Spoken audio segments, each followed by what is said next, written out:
What is dark spiritualism?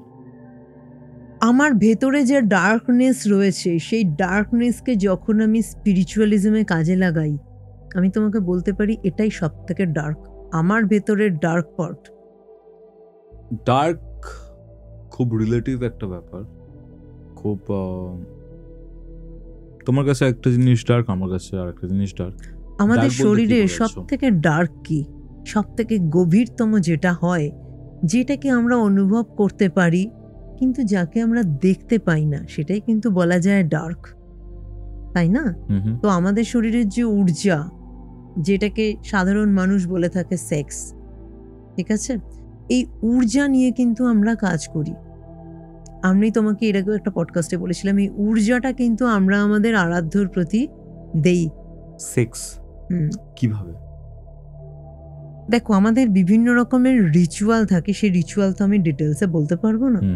যেখানে আমাদের ঊর্জাকে, আমি তোমাকে আগের দিন একটা রিচুয়াল বলেছিলাম যেটা হচ্ছে dark divine feminine sexual energy manifestation spell, ঠিক আছে, এটাও বলতে পারো একটা রিচুয়াল, ঠিক আছে। ওকে। এখানে আমার ঊর্জাকে বা আমি কোনো ক্লায়েন্টের ঊর্জাকে হাই করিয়ে তাকে ম্যানিফেস্টেশন করাচ্ছি। আচ্ছা। এটা কিন্তু একটা ডার্ক রিচুয়ালই তুমি বলতে পারো। ডার্ক মানেই সবসময় নেগেটিভ এনার্জিকে রিপ্রেজেন্ট করে হবে, সবসময় ব্লাড দেব, সেটা নয়। ডার্ক ইজ লাইক ইউনিভার্স যখন তৈরি হয়েছে সবকিছু ডার্ক ছিল।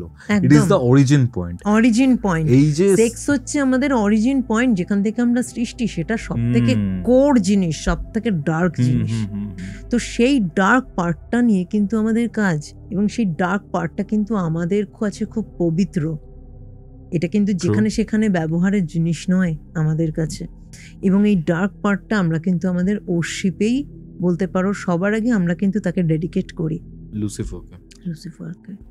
লুসিফার, শয়তান, ডেভিল একটা নাম যেটা নেওয়া যায় না। অনেক ধরনের মিসকনসেপশন রয়েছে। তুমি একটা পডকাস্টে এটাও বলেছিলে যে ইনি হচ্ছেন দৈত্যগুরু শুক্রাচার্য, এবং শুক্রাচার্যর নামের মধ্যে একটা সেক্সুয়াল যে ব্যাপার সেটা চলে আসে, কারণ শুক্রাণু আমাদের সৃষ্টির উৎস। একদম।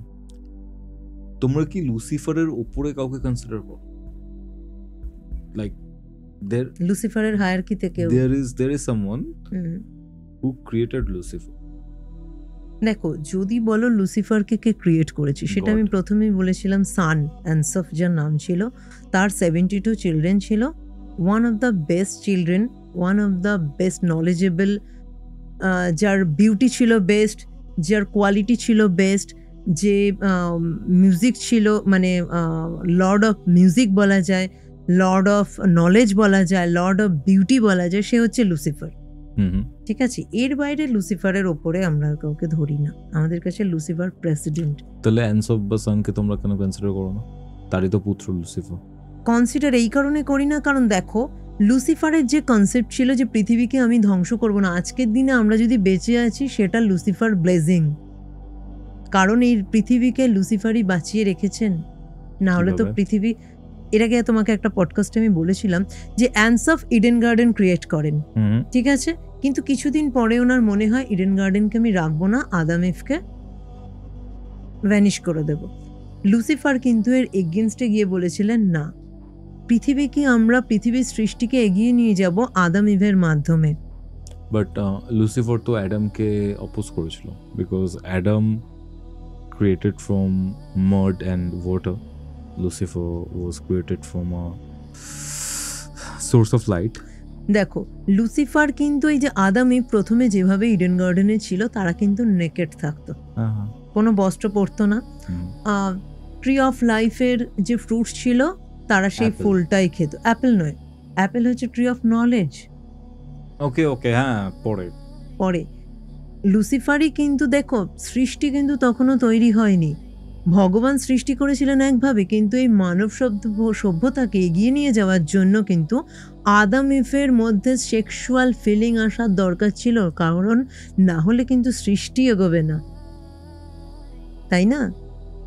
না হলে তো সৃষ্টি এগোবে না। একটা সময় তুমি কি জানো, এই যে ট্রি অফ নলেজের যে ফ্রুট ছিল, সেই ফ্রুট আমরা কিন্তু আমাদের ব্রেনের খুব কম শতাংশ ইউজ করে থাকি। আমাদের ব্রেনের কিন্তু নলেজ যা আছে ব্রেনের আমরা কিন্তু ইউজ করতে পারি না, এটা বলতে পারো কিন্তু কার্স অফ গড। অ্যানসফ এটা কার্স করেছিলেন পরবর্তীকালে। তো এই যে লুসিফার কি বলেছিলেন, নলেজ অফ ট্রি অফ নলেজের ফ্রুট যাতে আদম ইভকে খেতে দেওয়া হয়, তাহলেই কিন্তু তাদের সৃষ্টিকে এগিয়ে নিয়ে যাওয়ার সেন্স আসবে, যেটা লুসিফার ইভকে খাইয়েছিল। এবং ইভ যখন খেয়েছিল তখনই কিন্তু তার মধ্যে লজ্জাবোধ এসেছিল, তার মধ্যে সেক্স বোধ এসেছিল।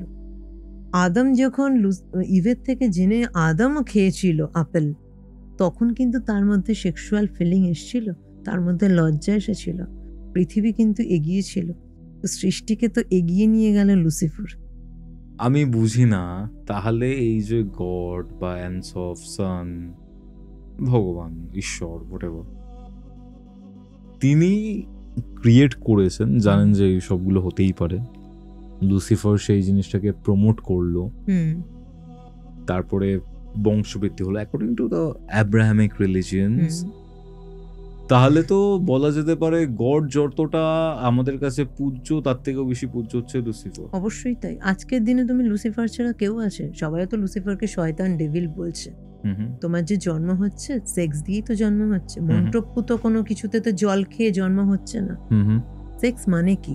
ভেনাস থেকেই কিন্তু সেক্স, ভেনাসের সাথে রিলেটেড, ভেনাসের সাথে Lucifer related. The morning star called venous.